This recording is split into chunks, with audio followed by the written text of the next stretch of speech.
Welcome, my friends, to the Sage of Quay Radio Hour, your home for free and critical thinking, and I'm your host, Mike Williams. Today, my very special guest is fellow Paul is Dead researcher Steve Fawber. Steve has been looking into where biological Paul might be buried, and his research has presented a very interesting theory. And without further ado, here's Steve. Well, folks, I have the show today that I have been promising for quite a while, and Steve Fawber is with us. Steve is a Paul is Dead researcher, and he has spent a lot of time looking into the McCartney and Beatles conspiracy. And today's show is going to be about where biological Paul McCartney, where he may be buried. And Steve, welcome to the show. But before we get started, I was wondering if you can just fill the audience in on your journey in the whole Paul is Dead McCartney conspiracy arena. How did you get there? When did you start looking at it? Why is it of interest to you? Hi, Mike. I started watching YouTube videos primarily on Paul is Dead. Things just kept popping up on the YouTube about it, and I watched a bunch of things. I finally came to your site, that you had going, and I found yours to be the most definitive. And the more I got into it, I saw you mentioning about memoirs of Billy Shears, and I read the book. It's 666 pages, which is also a bit creepy. I thought. But I couldn't put the book down. It was so informative, and you could tell that, it was written by Thomas U. Harriet, but you could tell it's Billy Shepard or whatever his real name is, was actually co-writing that, I believe. And I found it fascinating because I grew up with the Beatles. I don't know if I was 6 years old. I think I was 6 years old when they came on the Ed Sullivan Show, and I was always fascinated with the Beatles. They were an instant sensation. And I grew up with them. Every time an album came out, I'd go buy an album, even display it in pictures. I remember Sgt. Pepper, I had it opened up in front of my fireplace, and my family took a picture of me. Just very into the Beatles growing up. I still like them a lot. I was the same way, and I've mentioned this on a lot of shows. I was a huge Beatle freak, huge. And, at the age of 9, I was begging my father to take me to go see Yellow Submarine, and I know we'll talk about Yellow Submarine later on in the presentation. So they were a big, big influence in my life. Now, when you were reading memoirs, did you have a reaction? Did you feel yourself getting angry, upset, or was it okay? Yeah, at first I was very angry at Billy, and then I started thinking it's much deeper than him. He was being posed almost as a puppet, I believe. And I started having more compassion for Billy the more I read it. I had to realize myself that Bill was actually probably my favorite Beatle, and it wasn't really Paul McCartney. I love songs like Yesterday. If Paul actually wrote it, I don't know. But, I love some of the old Beatles songs, but when Billy came out, the music just completely changed. And I liked his music just as much, if not better. So started having a little bit of compassion for him and started thinking, how do you live your life like this? Yeah, that's an interesting point you make because I've posed that to folks who will write me and say, oh, I can't stand Billy's music and all of this. And I said, well, before you found out about the whole Paul is Dead McCartney conspiracy, did you hate the music from 1967 to 1970? Did you not like Sgt. Pepper? Did you not like Magical Mystery Tour? Did you not like the White Album? Did you not like Abbey Road or Let It Be? What I have found is the vast majority of the folks, before they figured out or before they got themselves familiar with the Paul is Dead conspiracy, they loved his music, along with the biological Paul period from 1962 to 1966. Before people figured out the Paul is Dead conspiracy or the McCartney conspiracy, they were on board with the entire catalog of songs, whether it was the Bio-Paul period or whether it was the Billy period. And then once they had that suspicion that, hey, wait a minute here, Billy is not biological Paul, then all of a sudden they don't like his music anymore. It's kind of an interesting dynamic, I guess, is what I'm saying. Yeah, I feel exactly the same way. And like I said, many times I like Bill's music better. I think he was more creative as far as, all the instruments he played. Because I just don't believe biological Paul played more than the bass. Maybe he played guitar. You just don't see that. Once in a while you see a picture of him at a drum set, but I don't ever remember seeing him actually playing the drums in video or anything. So, definitely when the McCartney album came out, the solo one, with him playing all the instruments, that was incredible to me. Blew me away. The guy's talented, no doubt, No, he is talented, and that's one of the things that I brought up about the biological pole period. We will see pictures of him behind a drum set or at the piano. These are staged photos. These are photo ops. These are photos and images that are taken to distribute and disseminate out for public consumption, to give the impression that he's a multi-instrumentalist. But he was a bass player and a guitar player. That's essentially it. And Billy is much more than that as far as his ability to be a multi-instrumentalist. So in any case, what I want to do, because I think I might be derailing us here from the nuts and bolts of what you really want to talk about. Now, let's talk a little bit about your 9/11 awareness. As you know, and I've spoken about many times, 9/11, whether it be a date, or 9/11, whether it's encoded in an event, the numbers 9 and 11 from a numerology perspective is what I'm saying. It is an important date, and that date and those numbers are all around the Beatles. So tell us a little bit about your awareness of 9/11 and what your thoughts are. I ended up seeing 9/11 on my clocks all the time. It kind of spooked me out. It was after reading memoirs, it wasn't before that really. But I started seeing it all the time. I'd look up and it just happened to be that time of either the nighttime or the morning. And I'd see that on a clock, or on my cell phone. And I was thinking, somebody trying to tell me something, so it felt like that. And, at first I thought it was a warning about we're going to have another 9/11 terrorist attack. That's what I started to think. I didn't really connect it to the Paul was dead thing.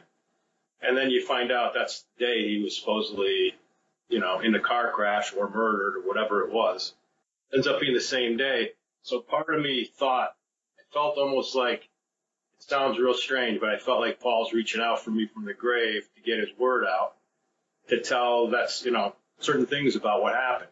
And I'm sure that's not true, but it's kind of the gut feeling I had, and I don't want to act like a weirdo, but that's just how I felt. So, 9/11 seems like an important date. Like you said, it's in numerology a lot around the Beatles, and that in a nutshell is what I felt. Okay, so a lot of people who have looked into the conspiracy, who have read memoirs, have come back to me and said, Steve, that they had very similar feelings, that they felt a motivation and a drive to move forward and to do further research. Many times other folks have reached out. These are other researchers, by the way, people that you and I both know, that really couldn't explain why that motivation was there, but they kept pushing and pushing. That's happened to me.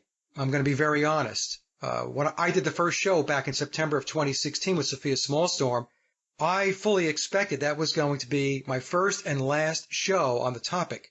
It's now 4 years later, and I'm still talking about it. I'm still looking into it, and I'm still finding things. I've had some researchers come back to me and say that since reading the book, they had dreams where Billy showed up in their dreams. And I had that myself, to be honest. I had, I think it was 4 dreams where he was in them. Very lucid dreams. They were very clear. They were like visits, if you will. There was nothing weird or abstract about them. I was in these dreams and I was actually having a conversation with him and talking with him and stuff like that. So again, I don't want to sound weird either, but have you had anything like the dream, or is it just the drive and the motivation to push forward with the research? I've had nothing in the dreams at all, but the scarier part is that it's in reality to me. And the more that 9/11 came up, the more I wanted to research. Just like you said, I felt like it's like a good mystery novel. You just can't put it down. And I'm still, to this day, I run a PID site. I can't seem to put it down or put down images of him. I see him on Pinterest everywhere. And there's just so much going on that it's only the tip of the iceberg. I still feel like it's just like a book I can't put down. Yeah. But then on the downside of that, my wife doesn't believe me. My friends don't believe me. So you're in a small community of people that believe it. And then there's people that just won't accept it. So, but it definitely felt like a spirit reaching out to me. And I do believe in the spirit world. I definitely do. I believe after we die, part of you goes on. And, whether it was him trying to contact me or just some weird fluke, it just felt like that. And still to this day it does. Yeah, and the conspiracy for me is much more than the death and replacement of biological Paul McCartney. There are so many facets around it that were in play. The whole social engineering piece of it, Tavistock, the occult, the rituals, and all of that. I tell folks that the whole Paul dying bit, for me, has become a subplot. Not that I don't care that biological Paul McCartney passed away. I'm not saying that. I'm just saying that the conspiracy for me just didn't stop there. Okay, so once you know and you understand that he was replaced, then there's this other piece of it which is very far-reaching as far as understanding how our reality actually works. Because you can actually take this conspiracy and all of the elements and all of the variables that went into it and are still going into it, and you can apply that to many other things that are going on in the world, other types of psychological operations and so on. It's a very, very deep conspiracy, and it's very, very wide. And that's why, researchers who just focus on that small piece of it, which is I want to prove that biological Paul died and he was replaced, that's good. Obviously, we have to show that and we have to prove that. But my feeling is, and the way I have approached this, it goes beyond that. It goes way beyond that. In any case, I don't want to pontificate here too much. Now, what we want to do, Steve, I think, is on the next slide, you're going to talk to us about the standing stones. And if you could just take us through that, because I'm sure a lot of folks who are listening to the show won't have any idea what this is. Yeah, standing stones, they're called menhirs, if I'm pronouncing that right. What I read from pagan times, they were used as ancient burial grounds or an actual sacrificial site. And then there's other things, too. I just focused on those because that seemed pertinent to what we're talking about. But they're very ancient, and the fact that one's on Billy's farm in the middle of a sheep field seems pretty odd to me. Especially because Paul had purchased that farm. Biological Paul purchased that farm before he died. And I don't know if Paul put that there or if it was already there. I don't know how that got there. It would be interesting if I could find out more about how it got there, if it was just on the land already. But, I believe it could be a burial chamber there, or a sacrifice happened there. But I'm going by conjecture. No, but it's very interesting because, as you mentioned, and we'll get to a slide that talks a little bit more about the farm, but biological Paul, he did purchase the farm, and then Billy inherited it when he took the role of Paul McCartney. So it is interesting that the farm was purchased by biological Paul. They've got this standing stone on the property, on a hill, right? Yes, up in like a sheep pasture, right behind the barns on Hyde Park Farm, near Campbellton. Yeah, so it's very, very odd. And if the property were purchased by Billy after Paul died, that would make it, I think, less, I don't want to say less interesting, but maybe less of a connection. But the fact that the property actually bridges across the two of them, to me, makes it very interesting. And this is why when you were presenting this topic and talking about it on the page that I used to run, the memoirs page, that I found this extremely intriguing. With memoirs out stuff, it doesn't mention that stone, but it's in so many pictures, though, of Hyde Park Farm. And when I started looking into this, that popped up quite a bit in pictures. And then I'm sure in another slide you're going to get to, there's something else about an album, too. It's just very interesting stone. Like you said, it's almost like a grave marker, instead of like a regular tombstone. It's just gigantic, erect type of stone. And they're all over Scotland, but I found it odd just one up there in the middle of the field. So it was just bizarre. Yeah, in the middle of his field. Right. The other odd thing is with that farm, maybe you're getting that on another slide, maybe I'm getting ahead of myself, but I found it odd that he kept that farm and he didn't keep any of his other properties in Scotland. He sold off quite a bit of them. Even when he disappeared, when reporters came up there, that was the farm he was on. He seemed very agitated. People came up there to see him, So he's protecting something, I felt like, Okay, so we mentioned, Steve, an album, and this is very interesting, too. So Billy puts an album out called Paul McCartney's standing stone. Yep. So what do you want to say about that? Well, it's odd. It shows the same stone that's in that field on the front cover of it. You know, it's very prominent. To me, that whole orchestrational album, it is a pretty good masterpiece. I got to admit, I listen to it once in a while and I enjoy it. And, you know, it's very different for Bill to do something like that. I almost felt like having that stone on the front, it was almost like a tribute to Paul, I felt like, you know. It was, you know, something beautiful type of music for him, you know, like he almost wrote the music for him. I could be dead wrong, no pun intended, but it just seemed like that to me was something he worked very hard on with other people too.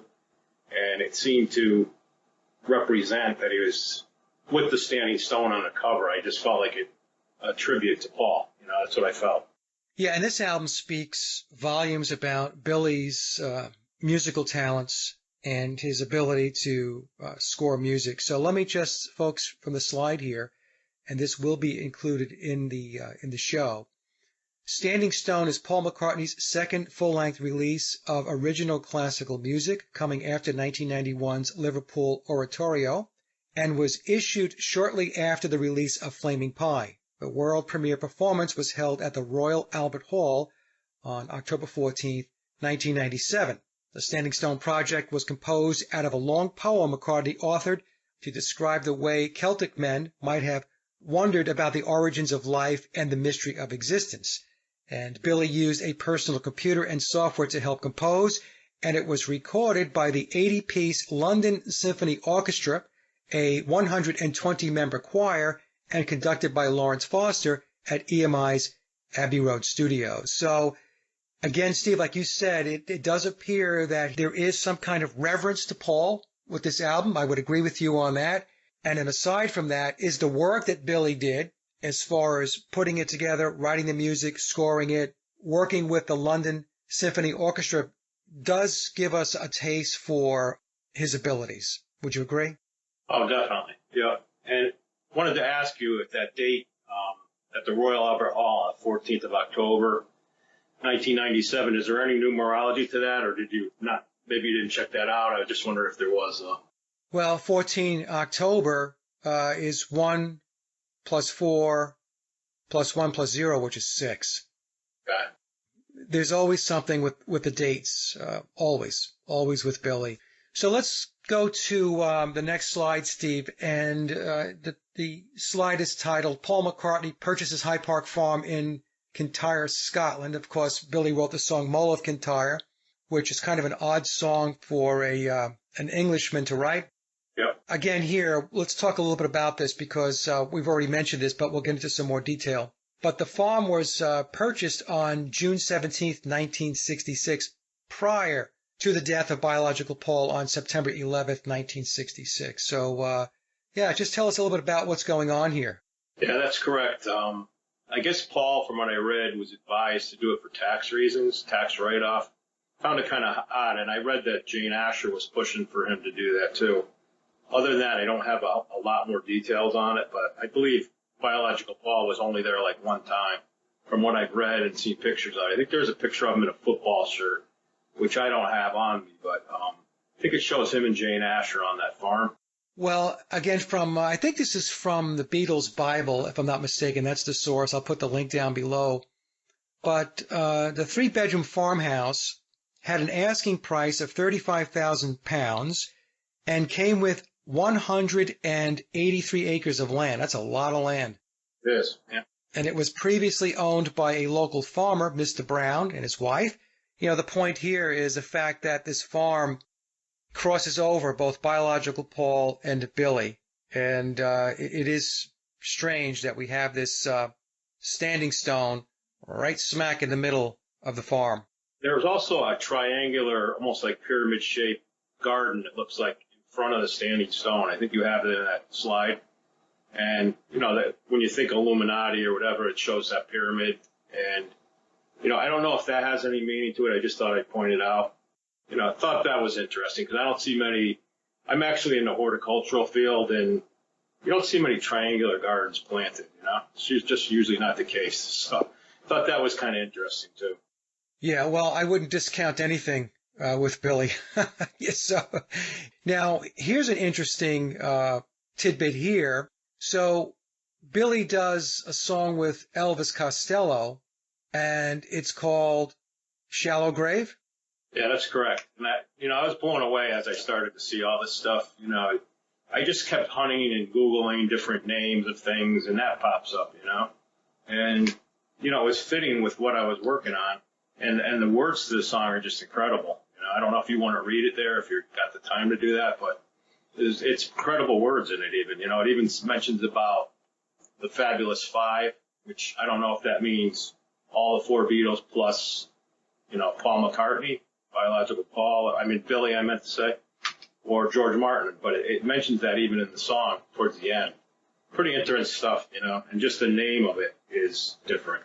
Yeah, I can read the lyrics. And also, I believe a version of this song is also on the re-release or the extended version of Billy's album, Flowers in the Dirt.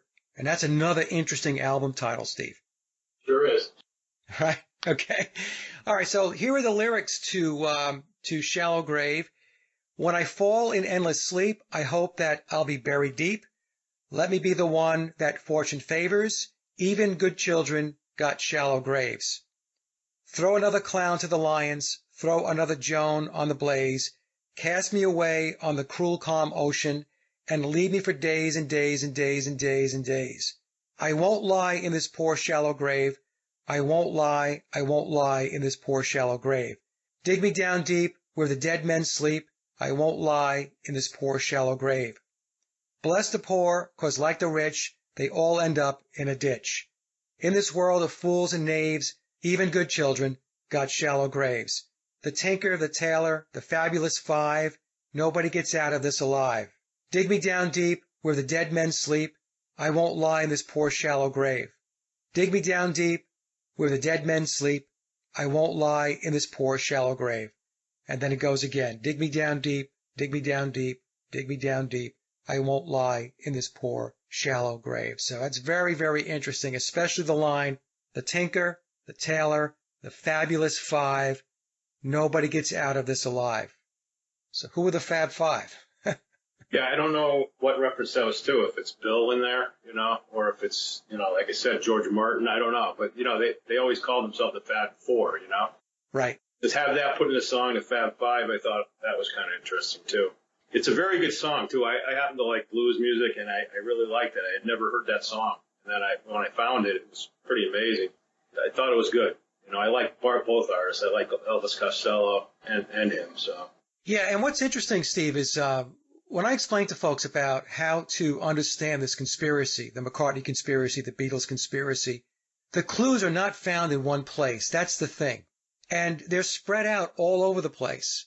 And the clues will be in books. The clues will be in videos. The clues will be in the music. They will be on the album covers. They will be in interviews. And you have to listen very closely.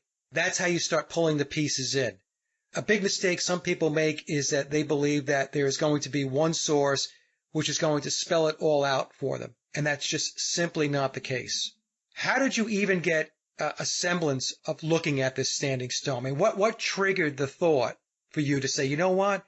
I need to look at this closer, because most people would just see the standing stone there and they wouldn't think twice about it. They wouldn't even know what it was or even care. So what triggered the thought for you? There again, it felt like a grave mark to me. I just thought it was very odd that there's a stone in the middle of a farm, because usually farmers take stones and they'll put them off to the borders of their property. They won't leave it in a field, especially a field with sheep. Like I just couldn't figure out why that would be so prominent there. I would almost think people would want to move it, but it either has historical value or he's actually buried up there, biological Paul. I tend to believe he is. It's just my gut feeling. There's no way I can prove it unless you brought somebody up there and dug up that whole area with an excavator, and I don't think that'll ever happen. It just felt like that to me, like it was some marker point, other than what a menhir stands for. It just seemed odd. I would have felt like there would have been more up there, or it just seemed in like a dead center position there. But what made you look at Billy's farm what brought you there? Because that's interesting, and most people wouldn't even bother looking at where the guy lives. Well, I thought Hyde Park Farm was kind of interesting. It's over in an area of, what is it called, Campbellton, I believe, which a lot of royalty lives. And without spoiling another person's presentation, I can't go into too much detail. But somebody's worked very hard at his lineage, and I don't want to say his name. I thought that was really interesting. That's in Campbellton area where Scottish royalty is. It's very odd because there's a big castle near the ocean there. And, for some reason, I just connected the name Campbell too. Like they say William Campbell, Campbellton. It's part of that name almost, and it's spelled the same way. So I almost started connecting things like that. It almost became all spiritual. I just felt connections to it, and I still do. I'm sure there's more to find. In fact, before we started this, I just found something else, So it just keeps happening. I'm sure I'll find more after this is done. Yeah, before the show started, folks, Steve and I were just chatting a little bit, and we were saying that, whenever you think you've reached the end of the road with this thing, or you're close to the end of the road, near the goal line, something else pops up. And, if you're intrepid and this stuff interests you, then you're like, okay, well, let me take a look at this. And that takes you down another road. And that's what I was saying before. There is no one-stop shop to figure this thing out, this particular conspiracy, or any conspiracy for that matter. It's the analogy I've used in the past, Steve. It's like a million-piece puzzle, and there's a hurricane outside, and you throw the puzzle pieces out into the wind. So it's as if the pieces are just strewn all over the place, and then you've got to go find them and pick them up and then, start putting the pieces of the puzzle back together again. So, again, like I know I said this before to you, you looking at this is an excellent piece of research, because I don't know of anybody else who's talked about this. Really, I don't. I don't know of anybody else who's looked at this. And, yes, and we do have a mutual friend, folks, who was looking at Billy's ancestry. And I'm hoping that I can get this person on the show. The work that they are doing is extremely involved. It takes a lot of time to pull it together. So, Steve, maybe our mutual friend will be able to make an appearance and take us through Billy's ancestry.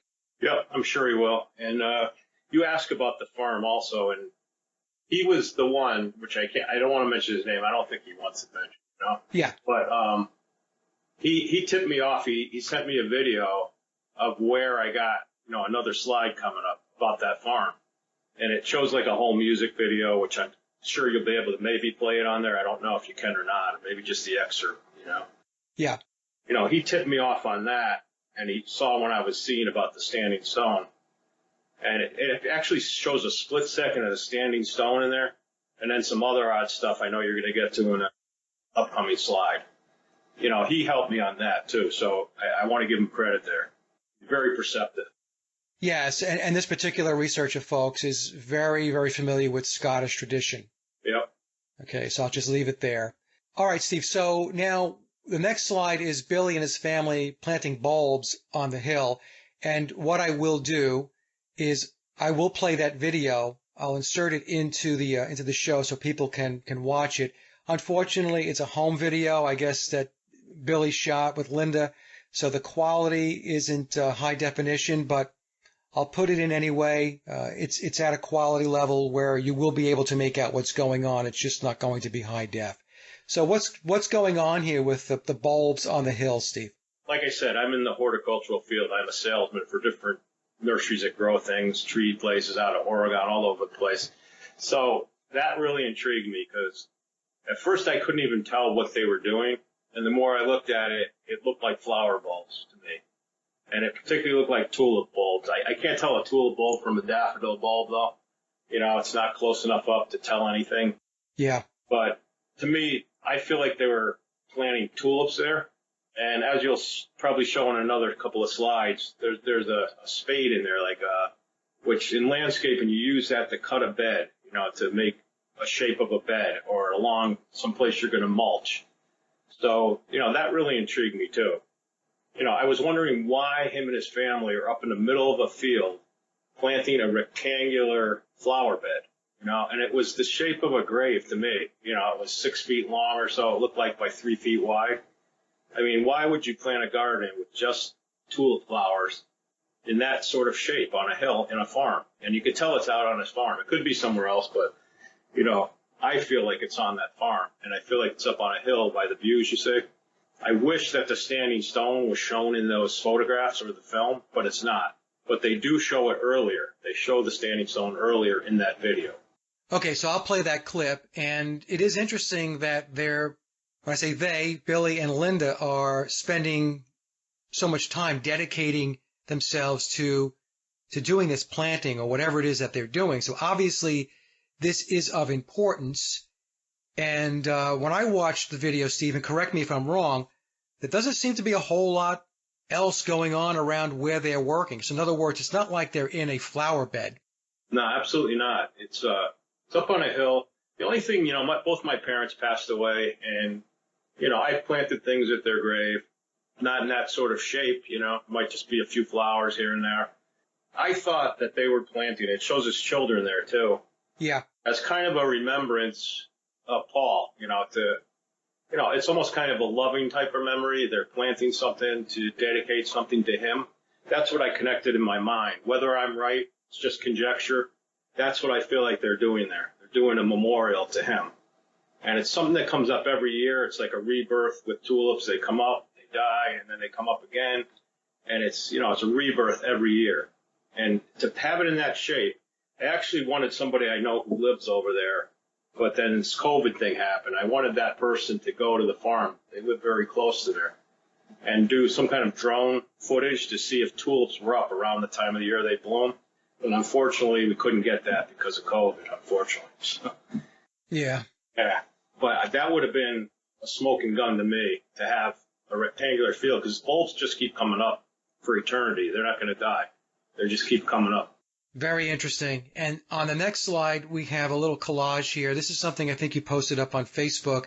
What I did, Steve, was I actually took the posts and I copy and pasted your words here. And you said, if you were following my earlier posts about me thinking Paul McCartney's body is buried on a hill, possibly close to the tall standing stone at his High Hill farm in Scotland, here is more evidence. It was pointed out to me by another member that there was footage of this in a 1970 video of Billy and his family planting what appears to me as tulip or daffodil flower bulbs. The really odd thing is the human-sized grave-looking planting area. These are stills from the video. I feel Paul is buried on that hill. The same informer is going to check out the hill to see if bulbs are pushing up this spring. Hopefully he's successful finding it. And then, as you just said, because of the whole COVID thing, and I guess, we weren't able to get that footage. But I will put the video in. I will play the video so everybody can see it. But it is very, very strange. Yeah, it happens pretty fast, too, that whole bulb parting thing. And it shows Billy stomping on the ground after they're rolling the turf back. That's the part you got to really watch out for. I don't have the exact minutes when that came up. Yeah. But see it, he's up on the hill stomping on it after they plant the bulbs. It's a whole bag of bulbs, so it's one of those burlap bags full of tulip bulbs, basically. It could be other types of bulbs. I don't know, but I'm speculating it's tulips, and you'll probably see in the upcoming slides why I think that. And you talked about that shovel. And on the slide that we're on right now, the top left picture on the right-hand side, we see Linda, and there's that shovel. It's in the ground. Yep, square shovel, spade. They call it a spade, actually. Spade? Okay. Yeah. Do we want to go to the next picture, to Lennon's drawing, where he has that spade in his picture? Yeah, I think so. I think it's a good time to do that. Okay, let's do that. And I know, folks, that this is a little difficult to see. I'll try to find, if I can, a higher definition image. But, Steve, why don't you explain here what you think is going on? Yeah, I actually think that John Lennon, he did kind of cartoon-type drawings. And it shows that spade, the same type of square shovel. It's not a pointed shovel, as if they buried somebody. But it shows, Martha the dog, the sheepdog, is in the other video. You'll see that pretty clearly. It shows a dog in this video, even though it's very crude drawn. It's either a dog or a sheep. Yeah. It looks like a dog to me. And it shows Bill, I believe, or biological Paul. It shows him in his muck boots there, too. Yep. Like the clothes he was wearing when he was on the farm there quite a bit. He showed himself as kind of a ruffian sort of farm type guy. And I think at the bottom, I remember something spelled out there. I believe I told you about what it was. My eyes are going a little bit, so I can't read what it says right now. But something is spelled out at the bottom. I believe it says buried at the bottom, which is another kind of weird clue, you know? Yeah, I had a hard time making that out, so it is difficult to make out. Pretty sure if it's enlarged, you'll see buried. It starts far left of the shovel. Okay. And it goes across. It gets a little, you know, like you said, the quality of this drawing is not great. And then some other oddities on that. It shows what I believe is Paul's head after his accident. And I think you know another photo that's been circulating that I don't think we want to put up there, you know, because it's pretty graphic. Yeah. But there's another photo that basically almost looks like showing Paul's head blown off. To me, it looked like in the photo, if it's him, actually. And this drawing is very close to that. It goes down almost like triangular towards his eyes and nose, which is what's in that photograph that was circulating around. I won't put it on my site because it's too graphic, you know. You know, some people want to see that photo. I don't know if it's real. I have no clue. But then to me, it looks like blood's dripping down, you know, towards his eyes if you really analyze that drawing. Yeah. And there's like a point coming out of the top. I don't know if that's blood flow after the accident. Kind of looks like that to me. If you were doing a forensic analysis of a drawing, that's what I would say about it. Yeah, and the photo you mentioned, Steve, it's a rough photo, folks. I do have a copy of it, and Steve and I have talked about this before, and myself and a couple of other researchers who, you know, we are networked together. We've all seen the photo, and we all agree that it's very, very difficult to look at. It's gruesome. And the problem with showing it, other than the fact that it is gruesome, is the fact that we don't know for sure if it is biological Paul. Some folks who have looked at it, what they did do was they took a look at the chin, neck, and shoulder area of the photo that is a rough one to look at, and they compared it to the chin, neck, and shoulder area of biological Paul. And I have seen this comparison, and I will say that the matchup is pretty close. But, you know, even though we can maybe say that there's a possibility that it is biological Paul, I'm like you, Steve. I don't feel comfortable putting it up. Yeah. You know, people have begged me to even send it to them, and I won't. I still keep it on file just in case whoever could put something like that up. You know, I believe if it's put on Facebook, it will be taken down anyway because of its graphic nature. I believe it would be. But this drawing is almost spot on to what I saw in that photograph, though, too. It has that frayed top of the head. I personally, not going off on a tangent, but I think Paul was chased in his car. I feel like it's like Princess Diana style. I believe she was taken out, too. Just my own conspiracy feeling on it. She was chased because she knew too much about all that's going on in the palace over there. I believe, you know, Paul was chased. I believe maybe he wasn't completely dead when they found him, and then they blew his head off. That's my gut feeling. I don't know for a fact, but I'm just conjecture. You know, the people that wanted him out, he was out. They made sure of it. You know, that's at least from that photograph that I saw, and then seeing John Lennon's picture. I got shivers when I saw this drawing. Yeah. Kind of freaky. So, you know. Yeah, it is a very weird drawing. And just to tag on to your comment about McCartney's accident, in a show I did, or a presentation I did about 2 years ago, it's the Beatles, Paul McCartney, and the Grand Illusion. I talk about how the accident may have went down based upon somebody who contacted me. And they had said that the accident was set up to happen. And the people behind it were intelligence, British MI6 and the CIA. I did present that in my presentation as I presented in a way where I said that a source had come forth and they had explained to me how it went down. So in other words, what I'm saying is that the accident was planned, it was premeditated, but then it was covered up to look like an auto accident. But the accident did include his car, but he was forced off the road, and the collision was staged to happen. And this person went on to say that the people that were responsible for ensuring that it went down properly also had to make sure that after the accident occurred, that he was indeed dead. Okay, so folks, you can read into that. any way you'd like, but that's what I was told. So, and again, that's a scenario. That's how I'll put it. That's a scenario. Do I know for sure that that's how it went down? No, nobody knows because we weren't there. But this is what was told to me. This is the same person, by the way, that came to me and explained the whole street Paul aspect of this, Steve, which panned out. And by the way, another person contacted me. Can't say who this person is, and I won't let the name out yet as far as who Street Paul is. Let's just say that during the Melody Maker Awards on September 13th, 1966, in Memoirs, we're told that they pulled out their very, very best double. And this person was an exceptionally good double of Paul McCartney. There are differences, and I also displayed these differences. I believe it was in my Beatles, Paul McCartney, and the Grand Illusion presentation where I showed the person that was at the Melody Maker Awards playing Paul McCartney, and I took his face and I put it right next to an image or a photo of biological Paul, a real photo of biological Paul. The similarities were amazing, but you could also see that there were differences in the facial structure. But I mean, if you didn't examine them side by side, you would just assume that that was Paul McCartney. And so I had a person reach out to me going back, I guess, around 2 weeks ago or so. And the person at the Melody Maker Awards was not Paul McCartney. And I need to talk with this person a little bit more to see if they're comfortable with me releasing the name that they gave me of the person that was playing the part at the awards.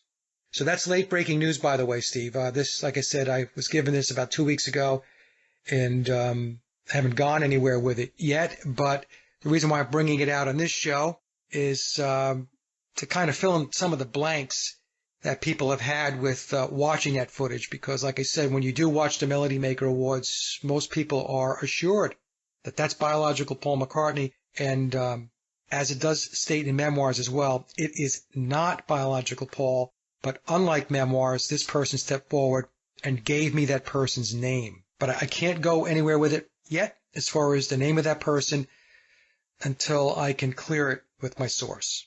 Yeah, without making it too long-winded, if I could ask you, is that the same double that would have been in the Memphis backstage interview? He has very round head, barely any neck.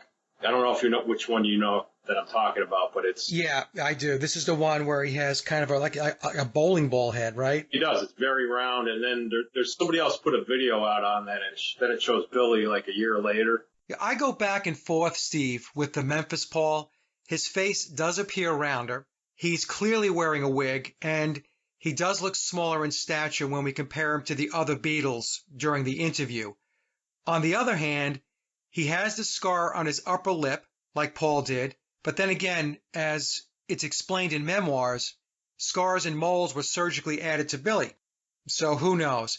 But if I had to guess, the Memphis Paul might very well be another double. I'll add the clip to the show, and maybe I'll put a slide in, and we'll let the audience decide for themselves. Okay. Okay, so this is what was told to me by this particular source. Right out of the chute, from day one, they had 3 doubles / lookalikes for every Beatle. Aside from biological Paul, there were 3 lookalikes and doubles. So now we have 4 Pauls. The same for John, the same for George, and the same for Ringo. Interesting. And that's why the images and the photos that people are looking at and trying to examine and picking up on anomalies and all that stuff, and trying to figure out who's who, that's why it is very, very difficult. Yeah. Because right from day one, boom, there was 4 of them out there of each Beatle. And this person told me that these doubles and lookalikes were used primarily as decoys, going in and out of buildings and so on. And of course, Billy had doubles as well. In fact, I received a comment on my Paul is Dead channel. It was either today or yesterday. And, somebody was asking about doubles and Billy. Well, Billy had doubles as well. That's why we see anomalies when we look at his timeline, starting from 1966 through current day. Memoirs tells us that even as of today, Billy still utilizes a double. Interesting. Yeah, it is. It is interesting, and that's why it makes it very, very tough to discern and to decode this thing because you really sometimes you don't even know who you're looking at. Yeah. You think you do, and again, like I said, the double they pulled out for the Melody Maker Awards, that's an amazing lookalike. Yeah. I'll put that comparison up, and you can take a look at it, and you'll see, yeah, they are two different people. But like I said, if you ran into them in the street, or if you were talking to them, Yeah. or you weren't analyzing their faces, you would think you were speaking to Paul McCartney. Okay, so let's move to I guess the Life magazine cover because there is that spade again. Tell us a little bit about this because there's some things you picked up on. It's got the dog there again. It's the same time period as when they were planting the bulbs. I mean, you could just tell that. And this actual Life magazine cover was not used. There's another one that's shown with his babies and all that, Right. kids. That's the one that was used. I was trying to figure out up near his shoulder, Bill's shoulder, if you got that slide up. Yep. I didn't know if that's the top of the standing stone there or not, but it looks like some protrusion there. I don't know what that is, but it seemed odd up there. That's something I didn't even talk to you about before, but you can kind of see the tip of what looks like a rock to me. So maybe this is lower where they planted. It might have been lower than the standing stone for some reason. But I thought it was interesting that the Life magazine logo was put down below as if it was a casket, almost like it would be under the ground. And every Life magazine cover I've ever seen is in the upper right. So that was a little bit bizarre to me, too. And it looks like Martha is looking up towards that stone to me, too. Paul and Linda are looking somewhere else. She's sitting down. It looks like the same area. You can see actually the bulbs in there. If you look really closely, it looks like there's white bulbs down below before they rolled the ground back. That's what I'm seeing. Yeah, so this is what I picked up from it, right? So you tell me what you think. Yeah. We have Billy and Linda looking in the same direction. They're looking ahead. Right. The dog is looking back. Looking behind, yep. Right? So Billy looking forward, and then Martha, that's the dog's name, right? Right. Is looking back. And if that is the standing stone, looking back at biological Paul McCartney. Yeah, he's looking right at the stone. And I believe that's what it is back there. And I'm only discovering that now as I'm looking at the picture. I didn't even notice that. And that's how it happens with this. You start to notice something else and wow, Yeah. And Life. Yeah. You made the observation that it's down below to the left, but think in terms of the word itself. Life. Yep. Is buried. Life is underground. Yeah, it's really, really a clue. And that again, I get shivers from this stuff because, I'm looking into this. This is all interconnecting. It's all clues that if you were a cop or something and you were digging into something forensically and you were trying to solve a crime, to me, all this stuff goes together. It's like a puzzle piece. Yeah. Or you look at it, why is that down below there? Life magazine never had it below there. And, why is that spade and these flowers and stuff in John Lennon's drawing? Why? It's all interconnected. It's amazing. Yeah, it is amazing, and great job of picking up on it, Steve. Yeah, thanks. So then we have the next slide. It's looking through the bent back tulips, and of course you've already mentioned to us that it appears that they are planting tulips, possibly. Tulip bulb, yep. This would potentially explain the line in the song Glass Onion, looking through the bent back tulips. Yep. And we have a photo or an image to the right where we've got all four Beatles behind a bunch of tulips. That's correct, yep. And what's interesting too, Steve, is I don't know if this means anything, but I kind of chuckled when I read it. At the bottom of that image, it says live in Sweden and the Netherlands.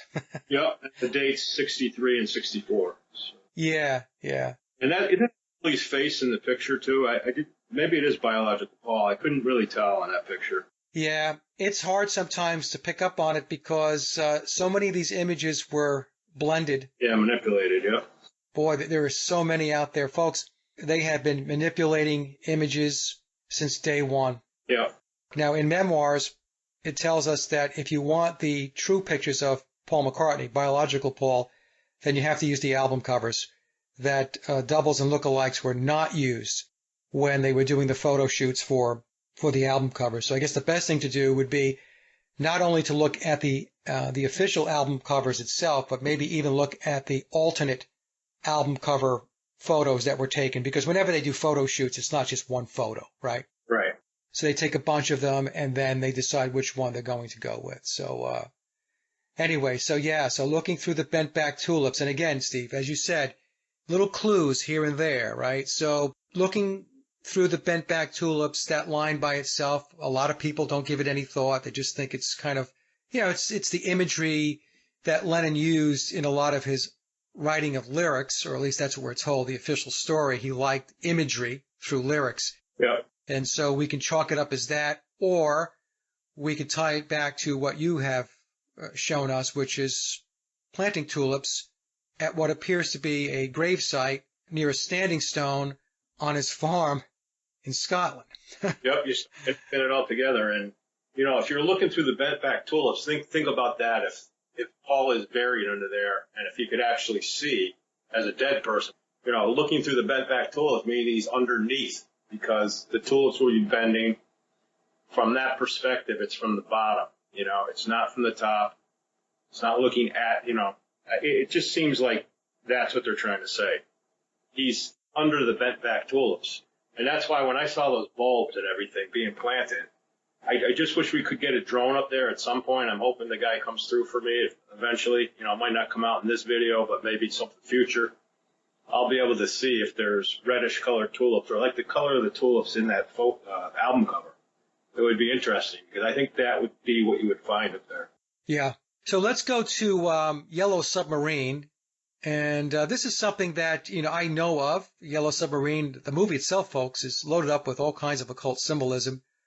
But I haven't spent too much time on talking about the album cover. So Steve will take us through this because he has looked at it, and there are some interesting clues and points of interest that we should talk about. So where did you want to start, Steve, with the album cover of Yellow Submarine? With yellow, I thought that maybe there's something to do with the word yellow. I looked up, just Googled, what does yellow mean in different cultures?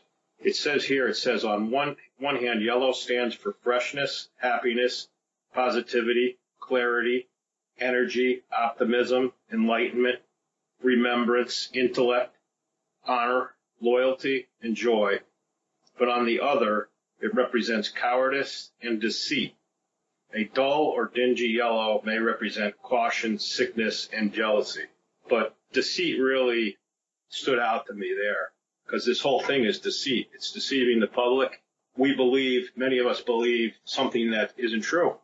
I thought that was interesting, because I just came up with that today after I Googled it. I wish I came up with it earlier, because it would have been more part of this presentation. And as we know, and you and I talked about this before the show, this whole thing with the Beatles and really everything that the Controllers do is all about duality. So when you just read the definition or description of the color yellow, having positive attributes and also negative attributes, that's the duality. Yeah. Right? So, and that's what this is all about, folks. We live in duality world. That's how the elite operate. It's just loaded up with occultism. Okay, so let me just take a look here, Steve. One of the things I think we might want to talk about is the fact that the Beatles on the Yellow Submarine album sure look like they're standing on a hill. It sure does. And, you'd think with a submarine it would show the ocean. And in that drawing, to me, it does not show an ocean at all. To me, it looks like a high hill. And I believe that's representative of the Scottish Farm Hill. I'm actually an artist, too. I do paintings and stuff. I did it as my job as a graphic artist for a while. But, I pick up visual stuff very quickly. Yeah. That just stood out to me as that's a hill. It even kind of shows layers. It shows grass, then it shows another layer of dirt. If you look at those colors they're standing on top of. And then you see, if you were doing a measurement in feet, to me it looks like that submarine's about 6 feet down, under. It does to me anyway. Yeah. And then to the right of it, after it says the Beatles' Yellow Submarine, to the right of it, it says nothing is real. I always thought this album cover had no clues on it. Of all the album covers, I thought this had absolutely nothing on it. So, but the more that I got into this, him being buried on a hill in Scotland, I thought maybe this was really trying to tell me something. So a submarine to me would be, when I think of like even getting a submarine sandwich or something, they call them subs. And then that kind of clicked in my mind that a sub it means substitute. So Billy being a substitute for Paul. That's what I thought. Whether I'm right on that, I don't know. It's just conjecture, like I said. But I believe that Yellow Submarine is a symbolism for a casket. You'll see that there's 3 facing forward on the periscopes, and there's 1 facing behind. The thing is more loaded with clues than I believe anybody has ever thought of, at least from what I can see. And then, of course, you got John Lennon's symbolism on the top there with his hands. That's the sign of the goat. That's Baphomet. Okay. And it's right over Paul's head, So this is all stuff I never noticed as a kid, and I bought these albums, Like you said, I went to see the movie. Didn't really see clues in the movie. I mean, I think there probably is. Yeah. But I don't know what they are. I'd have to analyze it more.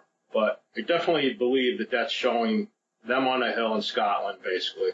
It's all symbolism. And Paul's buried 6 feet down, and nothing is real that's going on. Right. So the sub would be maybe a casket, right? Yeah, you're down under something, in a sub, you're not above land. That I thought was a little bit odd, again. A couple of things that I picked up on, Steve, like you mentioned, John Lennon's making the sign of the goat, Baphomet, over Paul's head. Yep. Many times we'll see the palm, and the palm, folks, stands for Paul McCartney, Paul M. That's why the palm we see in a number of pictures over Paul's head. We see it on the cover of Sgt. Pepper, in fact. And if we look at Fred, old Fred to the left, we see he has his hand in his jacket, and that's the hidden hand of Freemasonry. Yep, the old Napoleon kind of thing. Yep. And then if we look to the right, we see one of the characters has the number 23, which is 5. Yeah. So we would think in terms of 5 Beatles when we add Billy to the equation. So we had biological Paul, John, George, and Ringo, and then Billy. That's 5. In fact, in the film, they show the Beatles looking out the portals. We have John, George, and Ringo, and 2 Pauls. So what I'll do, Steve, as we're talking about this, I do have an image of that. So I will put that in the show so people can see that in Yellow Submarine, they're showing us 5 Beatles. Okay, so I'll put that in there. But, this is some quick call-outs, folks, for Yellow Submarine, and it is filled with symbolism. And I agree with Steve. They are standing on a hill. The submarine itself, like Steve said, we abbreviate submarine as substitution, or a substitute for Paul. And also, a sub can also infer subterranean or below ground.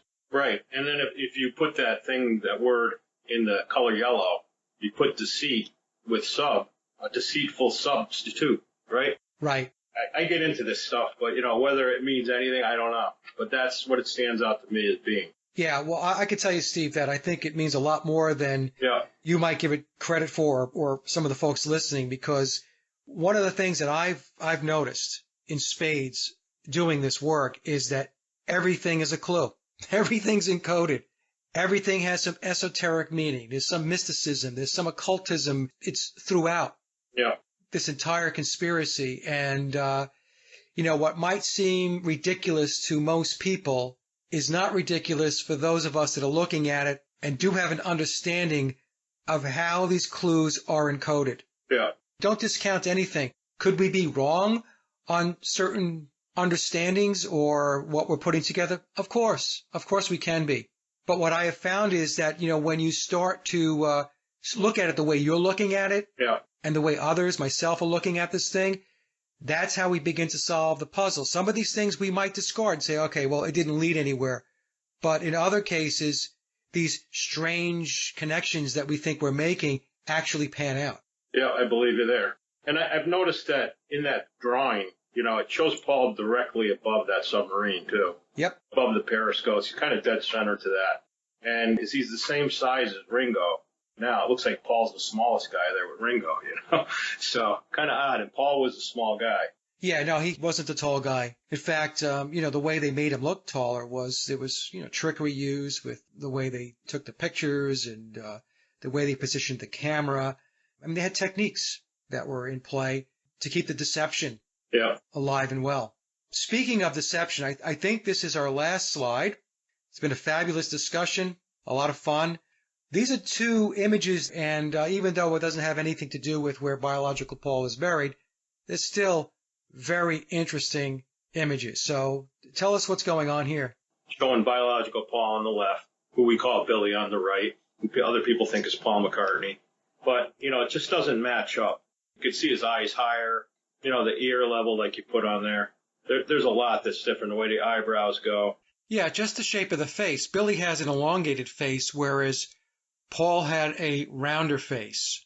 Yeah, Billy's a huge guy. He's much bigger than biological Paul ever was, Yeah. And then, of course, we all know about Stanshall. If you're steeped in this, if you're just tuning in, you probably wouldn't understand this. And I've had a lot of arguments with people that don't believe that Bill is Stanshall, Vivian Stanshall, from the Doo-Dog, whatever it's called, band. The Bonzo Dog Band, yeah. Okay. And, of course, Phil Ackrell, back from Penny Lane and all that. I'm sure they've seen your video comparisons and stuff. I really enjoyed that. It helped me a lot with it. But I actually put this one together myself because I saw like a morphine picture of Stanshall turning into Billy on the internet, but I never saw anybody do a side-by-side comparison. And I'll tell you, I just flipped out when I put these together. Like I said, I'm a graphic artist. I know about spatiality, if you're doing a portrait or something, about proportions. The proportions to Stanshall to Billy are incredibly perfect. They just match up exactly perfect. And I know you found somebody sent you something too, which maybe you could put in there at some point. But, there's another one where he has a beard, and that matches up perfectly. Right. Stanshall had more of a hooded eyelid and that lazy eye kind of a little bit. He had what I believe was just surgery on his eyelid at that point, to look more like Bill does now, to look more like Paul. And they actually did. I Googled about I can't remember the exact term for that surgery is, but it fixes a hooded eyelid. It makes it so it won't be like that. And if you look at those images, I mean, it's darn close. And if he just dyed his hair, dyed his eyebrows, the whole bit, mustache, beard, whatever, he's right on there. Looks already like him, So, and I don't know what age that was for Stanshall in that picture. You might know better, what time period that was. Yeah, I would say that's probably around 1967 or so. It is interesting, though, that there are people that don't see the fact that he played Stanshall from the Bonzo Dog Band with Neil Innes. It's amazing to me. It's very clear that he did. Yeah. And there are people that believe that Vivian Stanshall was a real person. And he wasn't a real person. He was a character that was invented by Billy. And then when Billy's McCartney role got hot and heavy and he had to spend more time doing that, that's when he hired Victor, Street Viv, to play the Stanshall role so that McCartney and Stanshall can exist in parallel. Yeah. But, there's no question that he played Vivian Stanshall from the Bonzo Dog Band, and that there were two Stanshalls. There was Victor, Street Viv, and Billy's version. And to the best of my knowledge, Victor or Street Viv never played with the Bonzos. That's how we can delineate the two. Yeah. So I don't know, Steve. People either see it or they don't. That's how I look at it. There's a lot of people that just don't want to, they don't want to see it. And so they just shut down. They just don't want to believe that. I guess maybe the level of deception is that deep. Correct. That not only were they bamboozled with the fact that he took on the Paul McCartney role, but that he also played other characters. Yeah. And he did play a version of Phil Ackrell with the Diplomats when he played with Denny Lane and Bev Bevan, who went on to ELO fame, the drummer. Yeah. And what happened, folks, with the whole Diplomats piece of it was that Billy was the original Phil Ackrell in the band, and then he leased the role to Phil Ralston. Okay, and Ralston was hoping that he could take the role further and make some money at it and all that stuff, but it just didn't pan out. The Diplomats, although Billy tells us in memoirs they did make an album, it's unreleased, it's locked up in some vault somewhere, and maybe someday it'll see the light of day, maybe, I don't know. So that's how the whole Phil Ackrell piece worked. There were two Ackrells. Yep. It was Billy's version, and it was Phil Ralston who picked it up after Billy moved on from it. And there were two Stanshalls. There was the one that Billy played and the one that Victor played, who was Street Viv. So I don't know. And the other thing, Steve, and I know you know this as well because you and I have talked about this on the Paul is Dead pages that we're on and stuff like that. But all we need to do is look at James McCartney, Billy's son. Yeah, that's totally amazing there. I mean, he's a spitting image for Vivian Stanshall. How did that happen? No. Right? So people will look at that, and I've shown people and they say, yeah, well, yeah, woo, it looks a lot like him, but I still don't believe it. Okay, you're just in denial. You're in denial if you're taking that position. If you can see it, but then you don't want to see it, that's denial. Right. And then of course, Denny Lane in both bands, the Diplomats and then in Wings. It's interesting when you listen to Denny Lane, whose real name, by the way, folks, is Brian Hines. Okay. A lot of folks don't know that either. Denny Lane is Brian's stage name. But it was an interview going back a few years ago. He never mentions Paul McCartney by name. No. Right? He says that he played with Billy Shears. But in that interview, Denny never says, what are you talking about? I played with Paul McCartney. He never says that. And then my friend Walt Schnabel met Denny backstage when Denny played in his hometown. So Walt volunteers at this venue and periodically or occasionally. And Walt had written me before Denny played there, and he says, hey, Mike, Denny's coming here to play with his band. And, a lot of times I get to meet the artists backstage. And he says, if I do, he says, I'm going to ask him about Billy. Yeah. And so I said, oh, that'd be great, So long story short, folks, I'll put the link down to that interview I did with Walt in the show notes below. He did ask Denny about playing with Billy Shepherd. Yeah. And Denny said, who? And then Walt said, oh, come on, Denny, you know what I'm talking about. And he goes, oh, you mean Billy McCartney? Yeah. So we have another situation where Denny doesn't say Paul McCartney. No. He calls him everything other than Paul McCartney. He's got, Billy Shears, Billy McCartney. It's just, it gets to be funny after a while. Yeah, George Harrison's wife saying, hello, Billy. So. Yeah, that was at the concert for George. Yep. I'm also on a Vivian Stanshall site on Facebook. Yeah. Am I allowed to mention Quay Longfellow? I guess it was his girlfriend. Can I say that on here? I could always cut it out if I can't. But yeah, Quay Longfellow. Quay Longfellow. I didn't. Yeah. So anyway, she's on Messenger. I tried to write to her because she posted a bunch of different pictures, and it shows her with the Vivian Stanshall, which is actually Billy, and then it shows her with the old, the other guy that took his place. Victor. One you call Street Viv. Yeah.